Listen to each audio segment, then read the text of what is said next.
Bismillahirrahmanirrahim. Alhamdulillahirabbil alamin. Wassalatu wassalamu ala asyrafil anbiya'i wal mursalin. Sayyidina wa maulana Muhammadin wa ala alihi wa ashabihi ajma'in. Rabbi syrah li sadri wa yassir li amri wahlul 'uqdatam min lisani yafqahu qawli. Rabbi zidni ilma warzuqni fahma amin ya rabbal alamin. Bapak, ibu-ibu, saudara-saudari rahimakumullah. Alhamdulillah malam hari ini kita bisa melanjutkan pengajian kita, kajian Syarah Al-Hikam. Pada malam hari ini kita sampai pada hikmah yang ketujuh.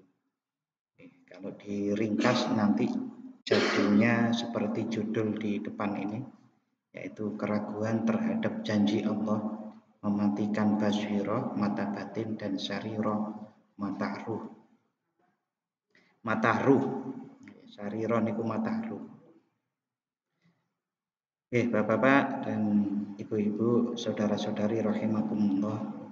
Syekh Ibnu Athaillah As-Sakandari, qala Asy-Syaikh Ibnu Athaillah radhiyallahu an, la yusakkikannaka fil wa'di adamu wuqu'il maw'ud wa in ta'ayyana zamanu bi alla yakuna dzalika qadhan fi basiratika wa ikhmatan li nuri sariratika. La yushakkikannaka, jangan engkau menjadi ragu fil wa'di, di dalam janji, adamu wuqu'il mau'ud, karena tidak adanya atau tidak datangnya apa yang dijanjikan. Jadi kalau sudah saya terjemahkan menjadi bahasa Indonesia seperti ini.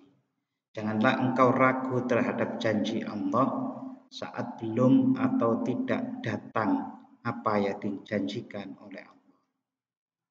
Wa in ta'ayyana, walaupun sudah ditentukan zamanuhu, waktunya, di alla yakuna dzalika, agar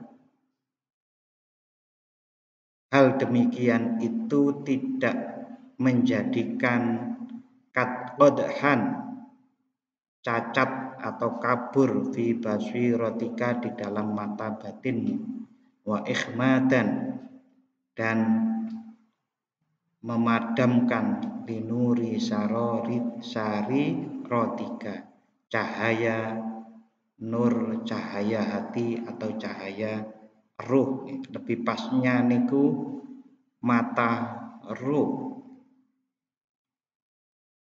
Bapak-bapak, ibu-ibu, saudara-saudari rahimakumullah. Nanti penjelasannya sedikit demi sedikit akan kami jelaskan sebagaimana berikut ini.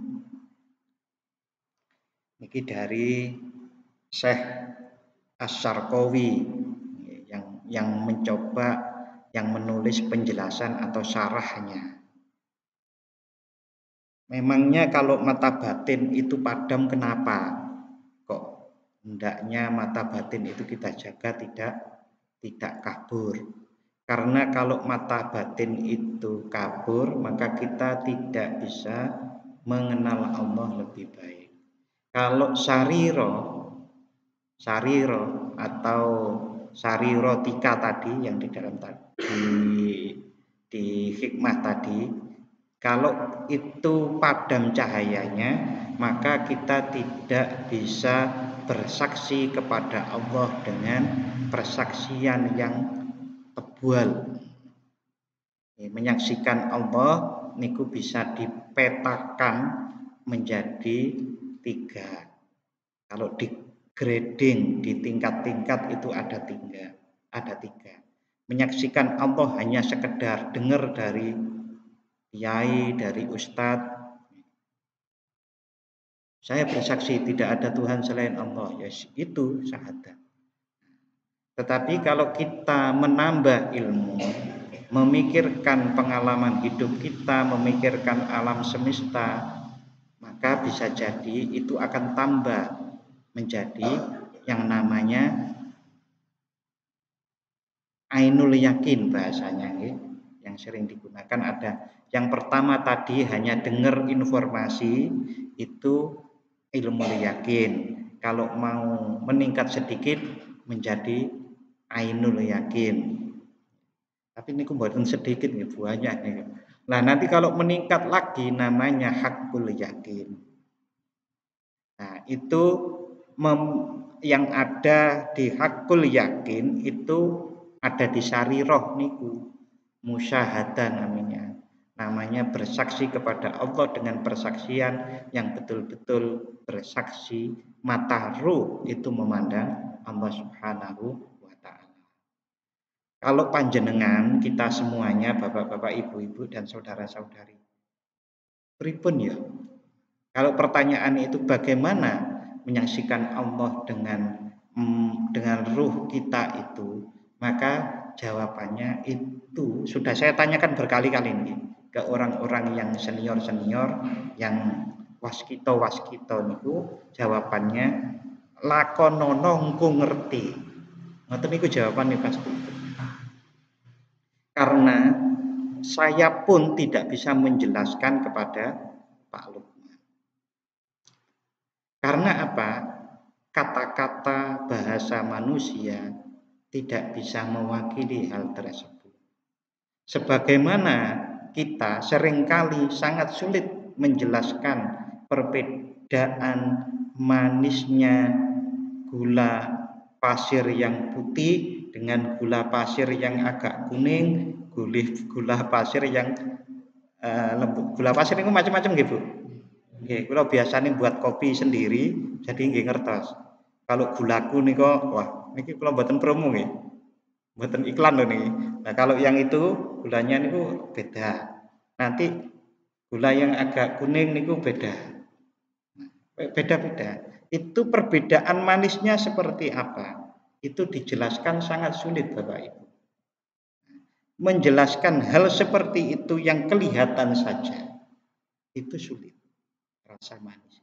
Begitu juga menjelaskan musyahadah dengan ruh kita, dengan mata ruh atau dengan sir atau dengan sarirah itu. Sebagaimana kalau kita sudah tua seperti ini, ingin menjelaskan sesuatu kepada anak kita yang belum pernah mengalami, itu kesulitan. Hal-hal tertentu anak-anak kita kan akan sulit menerima, maupun kita yang menjelaskan itu nggak kesulitan kepada anak kita. Pak, Bu, cinta itu apa? Bisa jelaskan Bapak Ibu? Cinta itu paling tanda-tandanya begini. Cinta itu adalah pinginnya bersama terus. Kalau nggak bersama ada kerinduan. Nah, rindu niku nopo Pak Bu? Sulit lagi nggih. Nah, hal seperti itu pula saat kita menjelaskan bagaimanakah hakul yakin. Orang tua dahulu, simbah-mbah kita, buyut kita niku sering lakonono kanthi laku, nanti akan mengerti sendiri. Bahasa yang lain, ilustrasi yang lain adalah saat kita itu dikabarkan oleh seseorang bahwa Ka'bah itu ada di Mekah. Kita percaya, tetapi kita akan kepercayaan kita itu berbeda kalau saat kita ke sana dan melihat dengan mata kepala kita. Kita pun akan lebih lagi percaya bahwa Ka'bah itu ada kalau sudah menyentuhnya, bahkan berlinang air mata di dinding-dinding itu, maupun di Hajar Aswad, maupun di Multazam, maupun di Hijr Ismail. Kan berbeda. Perbedaan-perbedaan itu sama dengan persaksian atau syahadat-syahadat kita. Gradingnya niku, grade-grade-nya niku seperti itu. Itu pentingnya baswiroh, pentingnya sariroh. Basiro niku cilik-cilikannya basiro niku panjenengan kita semua bisa betul-betul merasa menghadap Allah, menyembah Allah saat kita sholat. Niku kecil-kecilnya. Niku mawon pun sulit nggih. Cilik kok angel. Nah, di antaranya agar basiroh kita itu tetap tajam dan kita setelah basiroh kita tajam dan memungkinkan kita untuk mendapatkan anugerah cahaya syariroh itu tadi adalah percaya dengan janji Allah walaupun janji Allah kok belum datang-datang. Penjelasan lebih terincinya kata per kata ngeten iki. La yusyakkinaka. Janganlah engkau ragu fil wa'di di dalam janji atau terhadap janji alladzi wa'adaka yang sudah dijanjikan kepadamu. Bihi maulaka yang dijanjikan Allah kepadamu. Fi manamin. Nah niki Asy-Syarqawi memperjelas ada janji yang disampaikan oleh Allah fi manamin di dalam atau melalui mimpi. Wah Pak, mimpi aja kok dipercaya lho, panjenengan pripun? Mimpi itu ada yang bisa dipercaya, ada yang tidak bisa dipercaya. Yang bisa dipercaya bahasa Jawanya namanya puspo tajem. Kalau yang ini bahasa Jawa nih. Kalau bahasa Arabnya ru'yatus sholihah. Nah, Rasulullah Shallallahu alaihi wasallam niki dari Ubadah bin Samit radhiyallahu an bahwa Nabi Muhammad Shallallahu alaihi wasallam pernah bersabda, ru'yal mu'mini juz'un min sittatin wa arba'ina juz'an minan nubuwah. Mimpi seorang mukmin adalah satu atau bagian dari 46 bagian kenabian. Hadis riwayat Imam Bukhari dan Muslim dan yang lainnya. Jadi mimpi yang benar itu adalah bagian dari kenabian karena Rasulullah Shallallahu alaihi wasallam menerima wahyu salah satunya melalui mimpi. Bapak, Ibu, saudara-saudari rahimakumullah, di dalam kitab Bukhari awal-awal penjelasan tentang bagaimana wahyu sampai kepada Rasulullah Shallallahu alaihi wasallam itu diceritakan begini. Mengapa kok Rasulullah Shallallahu alaihi wasallam tiba-tiba tahannus ke Gua Hira? Ternyata Rasulullah, kalau bahasa kita niku nyepi nggih. Bahasa Arabnya niku tahannus, nyepi ke Gua Hira itu awalnya diinspirasi oleh mimpi.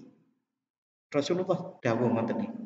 Saya pergi ke Gua Hira itu awalnya adalah karena mimpi. Maka mimpi kita itu ada yang benar, ada yang salah. Di antara mimpi kita itu kadang-kadang adalah kadang-kadang. Dan kalau belum bersih betul hati kita, basiro kita belum terbuka, mimpi masa depan itu jarang sekali. Tapi bagi orang-orang yang sudah basironya bisa melihat, lalu apalagi sariro atau sirnya itu bisa melihat, maka masa depan itu kadang-kadang ditampakkan melalui mimpi. Nah, bagi orang-orang yang seperti itu, oh iya, ra apa-apa dilakoni saiki sengsara disit gitu, umpamanya begitu. Enggak apa-apa sekarang sulit. Nanti 3 tahun akan berhasil, umpamanya seperti itu. Umpamanya di dalam mimpinya. Lah, kemudian seiring berjalannya waktu sudah 3 tahun kok tidak terwujud. Nah, itu tidak boleh meragukan atas janji Allah, bahasanya ngoten niku. Nah, niki hadis yang lain yang dibawa niki ar-ru'ya as-sholihah juz'un min sittati wa arba'ina juz'an minan nubuwah. Mimpi yang baik adalah satu dari 46 bagian kenabian. Bapak, Ibu, saudara-saudari, tanda mimpi yang baik yang itu ada maknanya adalah satu, kalau tidur kita itu adalah dimulai dengan tidur yang berkualitas. Tidur yang berkualitas itu adalah kita memulai tidur kita dengan berdoa dalam keadaan suci. Syukur-syukur witir dulu baru kemudian duduk tidur. Tidurnya sambil berzikir, berdoa minta perlindungan kepada Bismika Allahumma ahya wa bismika. Biasanya kalau mimpi yang benar niku akan memunculkan keadaan bangun tidur yang seger, tidak males-malesan, tidak awang-awangan, ngoten niku biasa.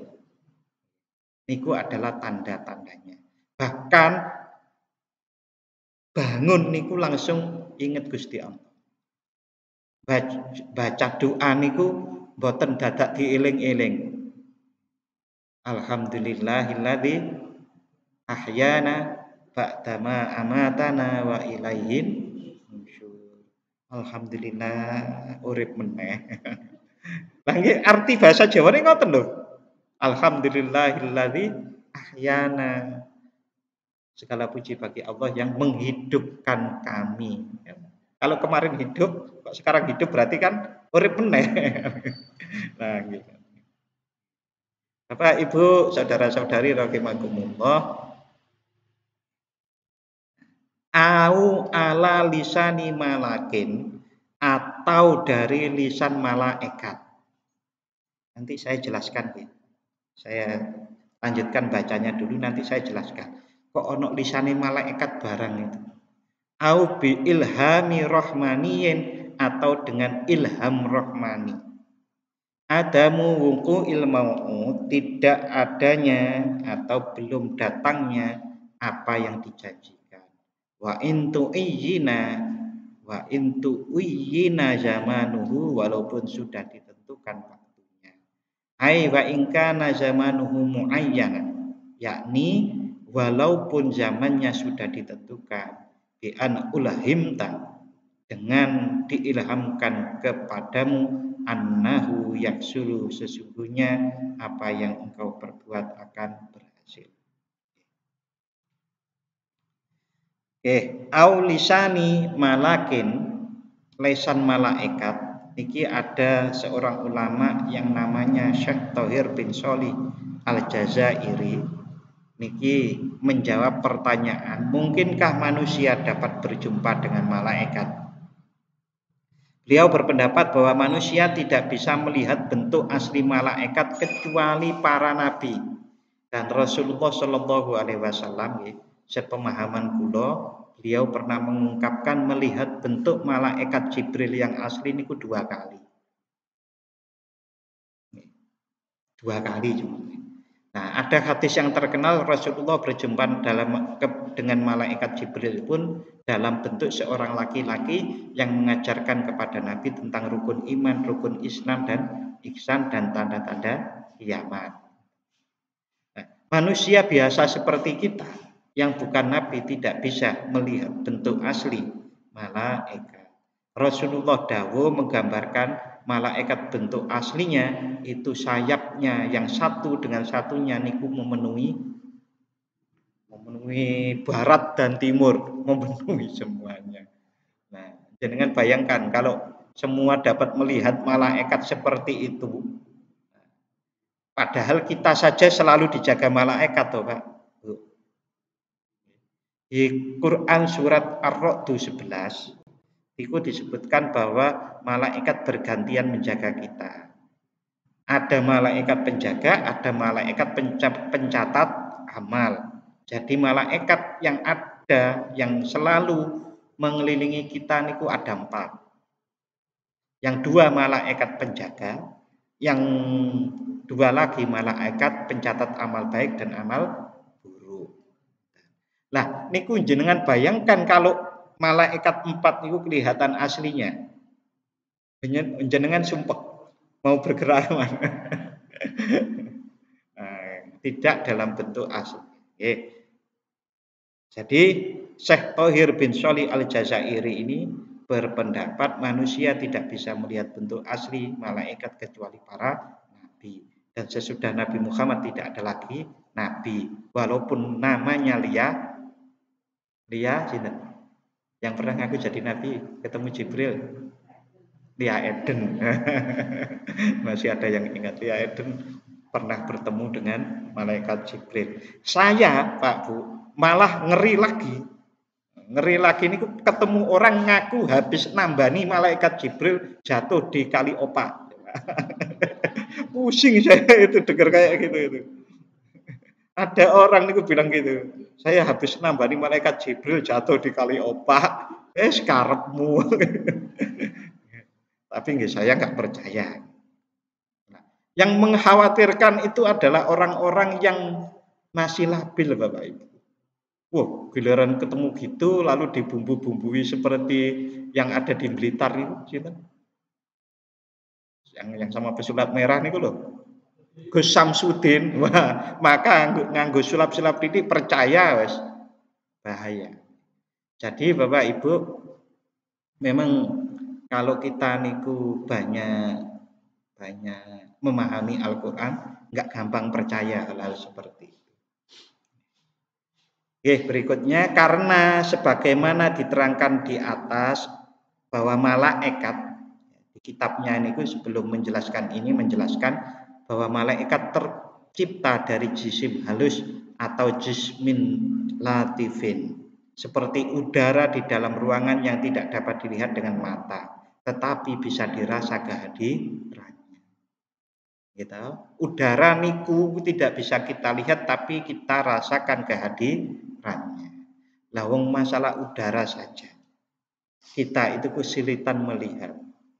Apalagi kalau Allah niku sudah berfirman, saya tidak sama dengan apapun. Laisa kamislihi syai'un. Allah tidak serupa dengan apapun, termasuk yang ada di bayangan kita. Kok angel nerimo? Banyak orang yang sulit menerima, termasuk ateis itu. Tuhan kok ora ono, ora ketok. Nah, padahal saat kita ada ciptaan Allah yang namanya udara saja kita kesulitan melihat. Maka kalau Allah berfirman bahwa sungguh saya itu tidak sama dengan sesuatu pun, termasuk khayalmu, imajinasi. Namun apabila malaikat mewujudkan dirinya dalam bentuk raga kasar atau jismin kasif sebagaimana manusia, maka semua orang bisa melihatnya. Contoh saat malaikat membantu Rasulullah dan para sahabat dalam perang Badar. Ini kelihatan putih-putih, nonton itu naik kuda. Contoh lagi waktu Rasulullah malaikat Jibril berbentuk laki-laki yang mengajarkan tentang iman, Islam dan ihsan serta tanda-tanda kiamat itu niku kan semua sahabat juga melihatnya. Adapun kemampuan para nabi melihat malaikat dalam bentuknya yang asli, jisim halus, tidak lain merupakan kekhususan yang diberikan Allah kepada mereka guna menyelesaikan berbagai masalah keagamaan dan hukum-hukum syariat. Berikutnya, mungkinkah malaikat itu mewujud sebagaimana manusia sehingga membilangi kita? Sebagaimana tadi diungkapkan, ada janji yang disampaikan melalui lisan malaikat. Niku mungkin, itu masih mungkin. Nah, yang paling sulit itu adalah saat kita membedakan antara itu malaikat atau jin. Paling sulit niku. Nah, kalau jinnya niku jin jin yang masih rendah ilmunya niku masih mudah. Tapi kalau jinnya itu jin yang sudah sangat tinggi, niku sulit sekali membedakan itu. Karena bisa jadi mereka juga mengajarkan kebaikan. Oleh karenanya yang paling bisa dijadikan standar, kita percaya Anda bahwa dia itu malaikat atau jin, itu adalah kita harus paham Al-Qur'an. Karena apapun yang bertentangan dengan Al-Qur'an itu salah. balik-balik kok memahami Al-Qur'an lagi. Iya, karena niki pendapat saya pribadi nggih. Sejak Rasulullah diutus menjadi nabi dengan Al-Qur'an kitabnya, maka sebetulnya ilham-ilham yang berupa malaikat mewujud jadi manusia itu sudah sangat jarang terjadi. Krana napa? Manusianya pun boten kuat luwe, boten kuat melek, godaan dunia niku semakin banyak sehingga kebersihan hati, mata batin yang mampu melihat maupun sir niku sudah jarang sekali. Sangat jarang. Karena Rasulullah juga dawuh, zaman terbaik niku zamanku. Lalu kemudian zaman berikutnya. Nah, sekarang kita niku nggak harus ngakui zaman kita niku jauh kalah baik dengan zaman-zaman masa lalu yang baik. Bapak, Ibu, saudara-saudari rahimakumullah, selain tadi diungkapkan bahwa janji Allah bisa melalui mimpi, bisa melalui lisan malaikat maupun ilham rohmani. Ilham rohmani niku napa? Mengenai ilham di dalam Al-Qur'an surat Asy-Syams atau surat yang ke-91 ayat 7 sampai 10 kita banyak yang hafal niki nggih. A'udzubillahi minasyaitonir rajim. Bismillahirrahmanirrahim.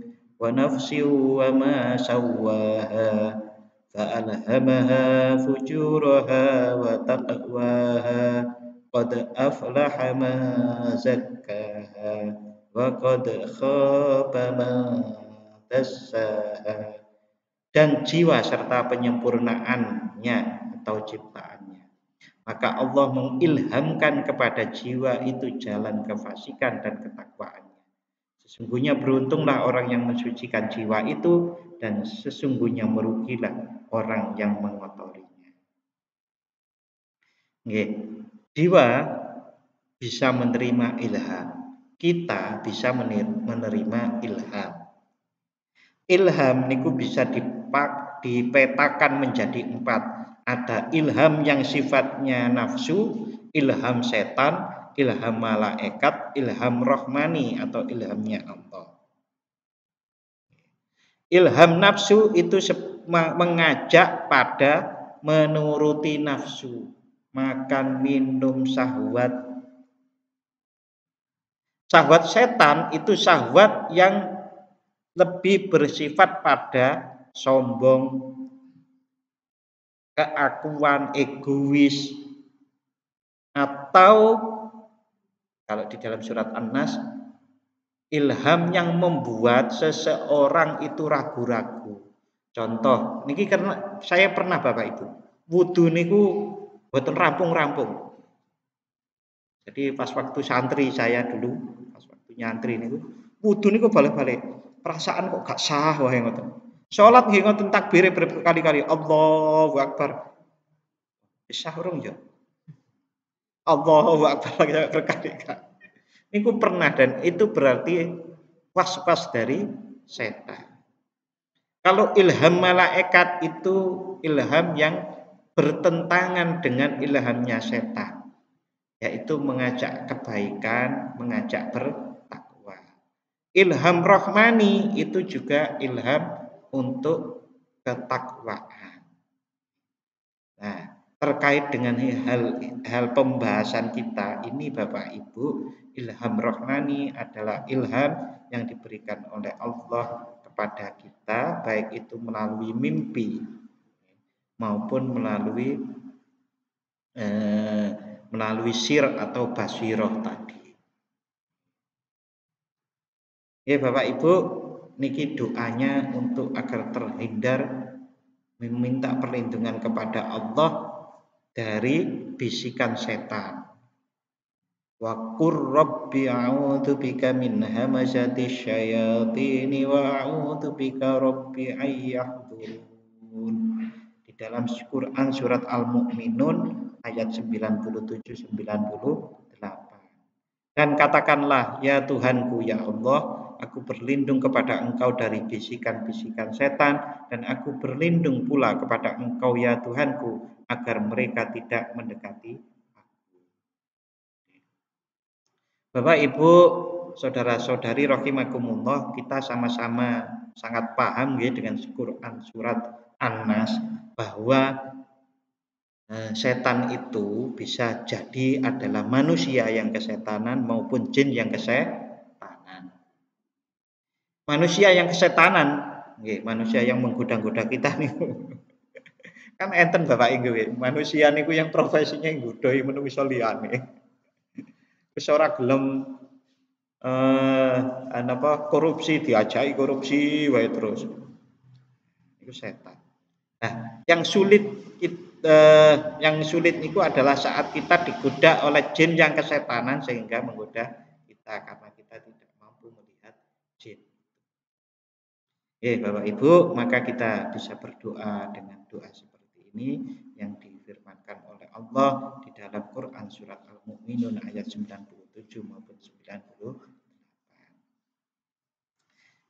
Jin-jin niku Bapak Ibu, kalau hanya jin-jin kecil-kecil yang belum sakti-sakti niku diomongi mawon biasa wedi. Teman saya niku cerita. Saya niku ada di rumah niku kok rasanya gak enak ngoten nggih. Tidak enak.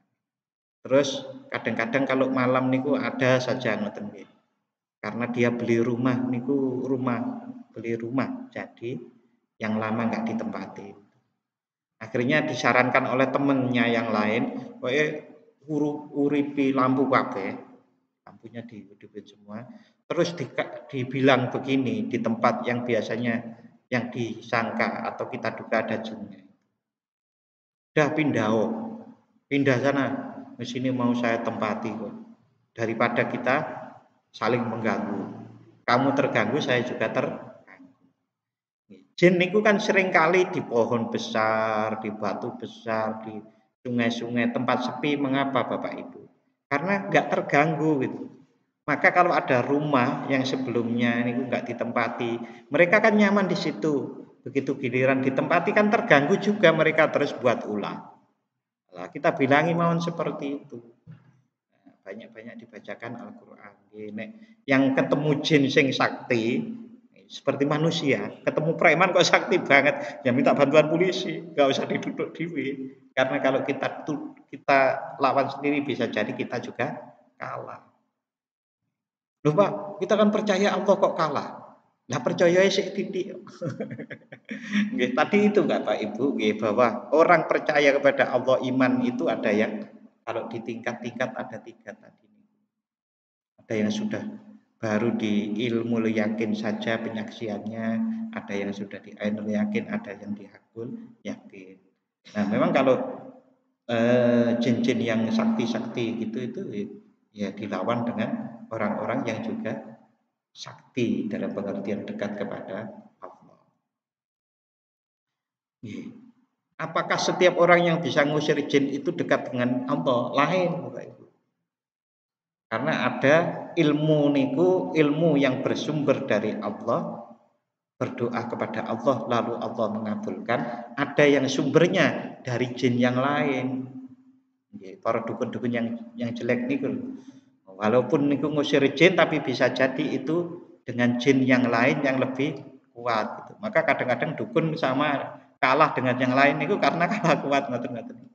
Tetapi kalau itu adalah pertolongan Allah, maka tidak bisa dilawan lagi. Niku tentang macam-macam ilham. Dalam sebuah hadis yang diriwayatkan oleh Imam Suyuti, Rasulullah bersabda, sesungguhnya setan memiliki lamah atau bisikan terhadap Bani Adam.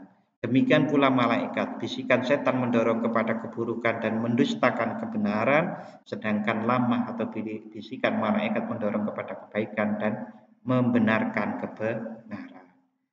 Dalil yang sudah sangat sering kita hafal, fa'alhamaha fujuraha wa taqwaha. Sesungguhnya Allah mengilhamkan kepada manusia itu ketakwaan dan kefasikan dan ketakwaan, dan jalan ilham itu bisa jadi melalui malaikat. Tapi Bapak Ibu jangan disangka bahwa ilham itu tidak bisa kita dapatkan saat kita nonton TV. Itu nggak saged. Nonton TV, filmnya menyentuh lalu membuat kita berubah.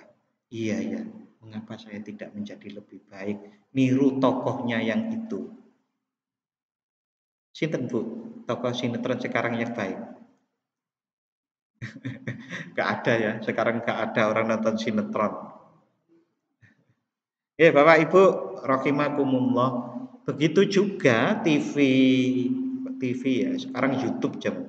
Itu juga bisa mendorong seseorang untuk berbuat jahat. Itu juga ilham. Iki pun jam 8:20. Mau ada pertanyaan mboten? Nggih. Ada? Nggih.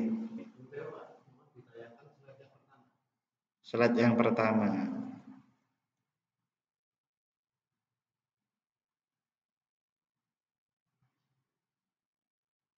Nggih. Nggih. Waalaikumsalam warahmatullahi wabarakatuh.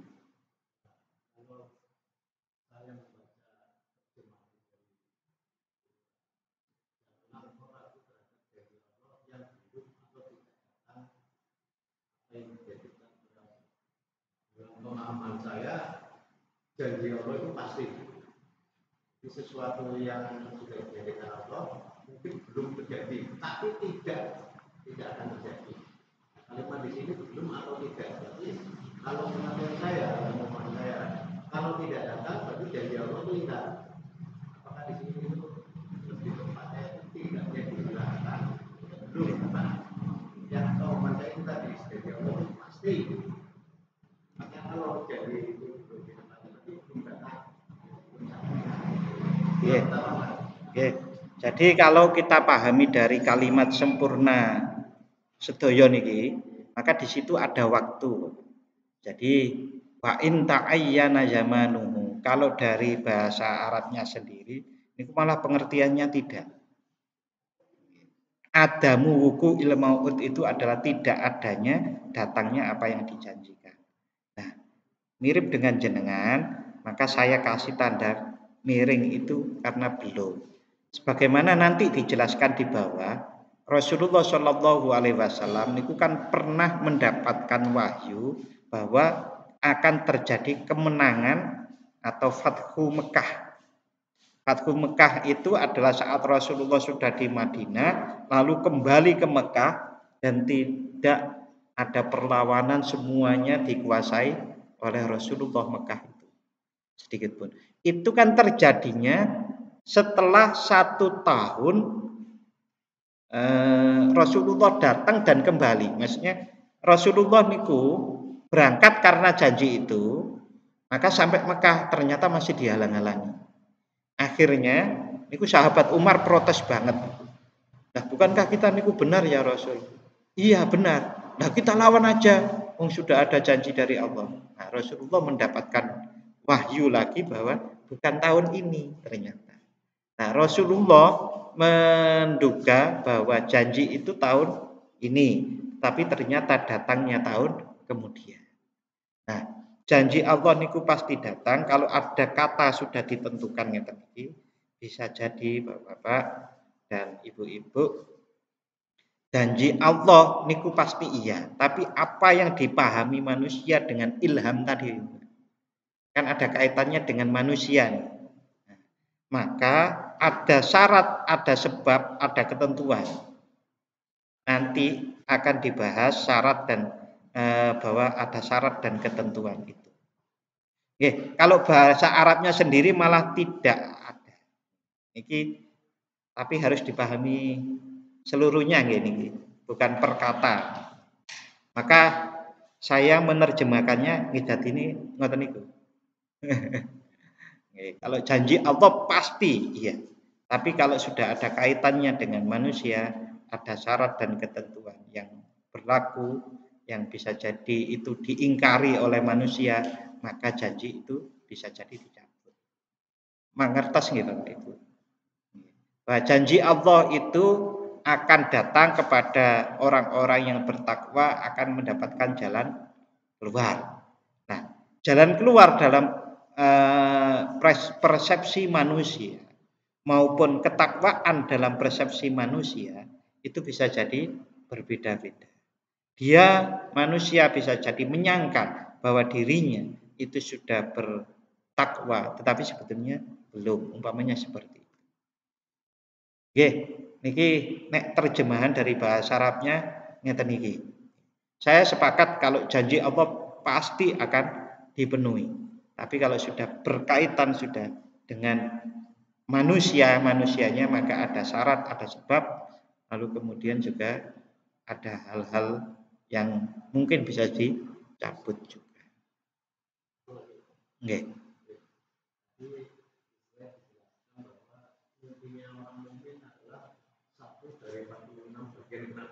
Nggih. Mirip-mirip gitu Pak.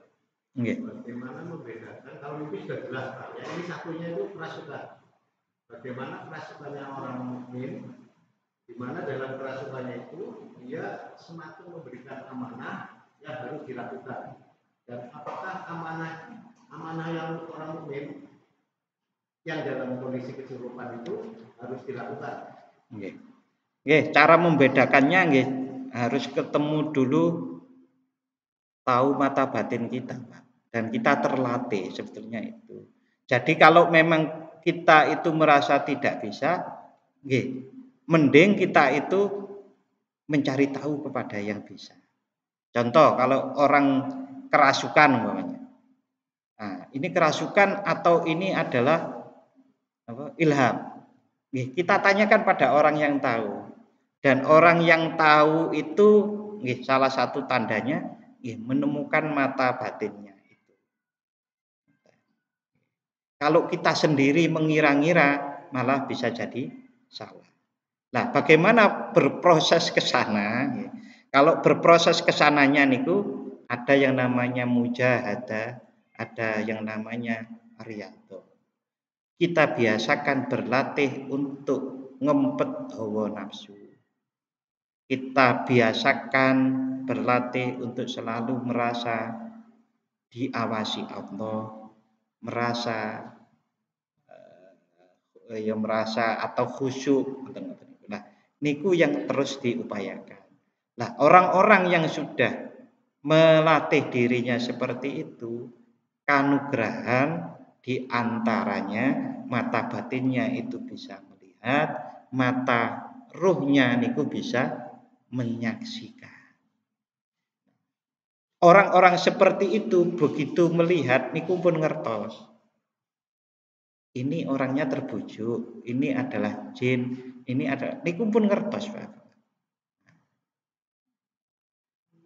Oke, kalau saya salah satu kalau kita belum sampai sana, salah satu caranya minta tolong pada orang yang tahu. Yang kedua, yang amanah itu melanggar Al-Qur'an betul. Kalau melanggar berarti itu hanya godaan-godaan dari setan. Godaan dari jin. Itu yang paling mudah nggih, yang paling mudah. Maka minggu yang lalu saya sempat menyampaikan tentang guru, masih ingat di antaranya itu.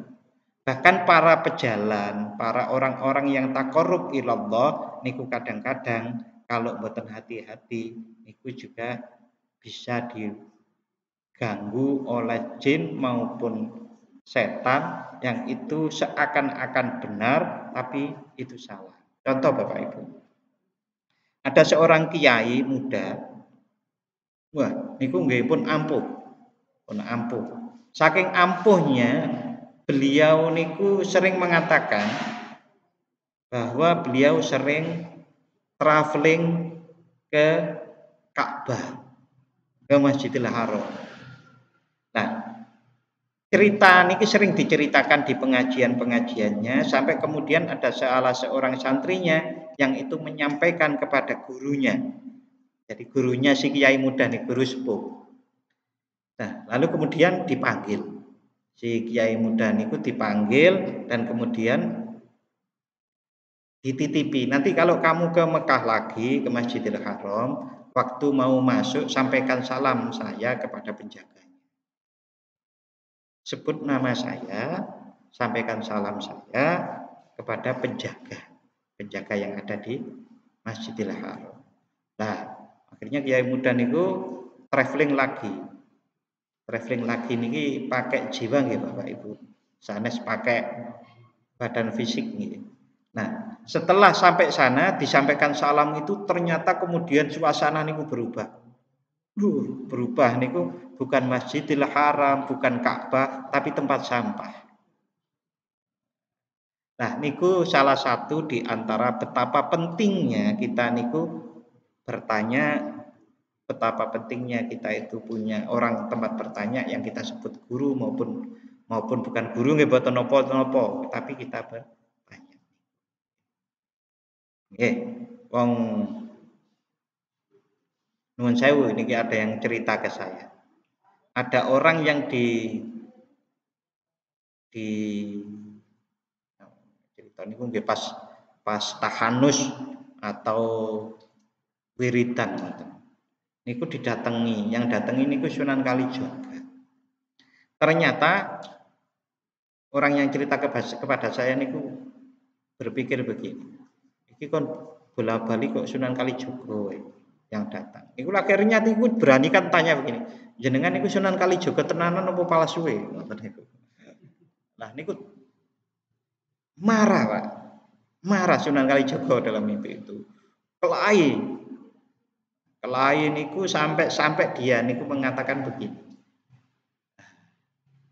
Ya sakti tenan memang sing disebut Sunan Kalijaga itu sakti tenan sampai dia niku akhirnya pasrah Gusti Allah dan kemudian dia niku berubah yang disebut Sunan Kalijaga di tengah-tengah wiritannya dia niku berubah dan itu jin, ternyata jin sakti.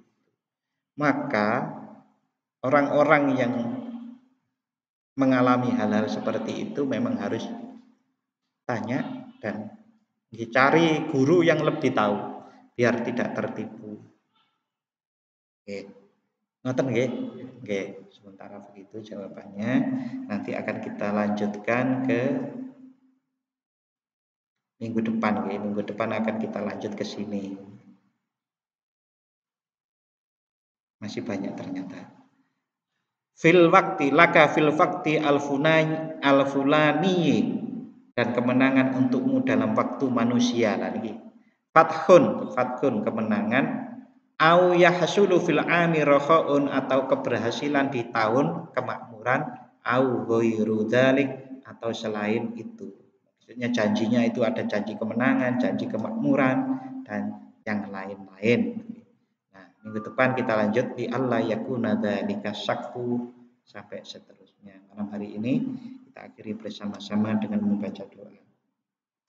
A'udzu billahi minasyaitonir rajim. Bismillahirrahmanirrahim. Allahumma shalli wa sallim ala sayyidina Muhammad wa ala ali sayyidina Muhammad walhamdulillahi rabbil alamin. Allahumma ighfir lana dzunubana wa liwalidayna warhamhum kama rabbayana shighara. Allahumma sabbit imanana wa nawwir qulubana wa barik lana fima a'taitana wa sallimna fid dunya wal akhirah. Allahumma arinal haqqa haqqan warzuqna ittiba'ah wa arinal batila batila warzuqna ijtinaba. Allahumma inna ala dzikrika wa syukrika wa husni ibadatik. Allahumma aftah lana bi futuhil arifin. Allahumma rizqna ilman nabiyyin wa fahmal mursalin wa ilhamal malaikatil muqarrabin bi rahmatika ya arhamar rahimin. Allahumma khtim lana bi khatimati sa'adah waj'alna minal ladzina sabaqat lahumul husna wa ziyadah. Allahumma afriq alaina sabra wa tsabbit aqdamana وانصرنا على القوم الكافرين ربنا آتنا في الدنيا حسنة وفي الآخرة حسنة وقنا عذاب النار وصلى الله على سيدنا محمد وعلى آل سيدنا محمد سبحان ربك رب العزة عما يصفون وسلام على المرسلين والحمد لله رب العالمين. Terima kasih, matur nuwun. Mudah-mudahan minggu depan kita masih dikaruniai sehat, kita dikaruniai bertemu kembali. Amin ya rabbal alamin. Wassalamualaikum warahmatullahi wabarakatuh.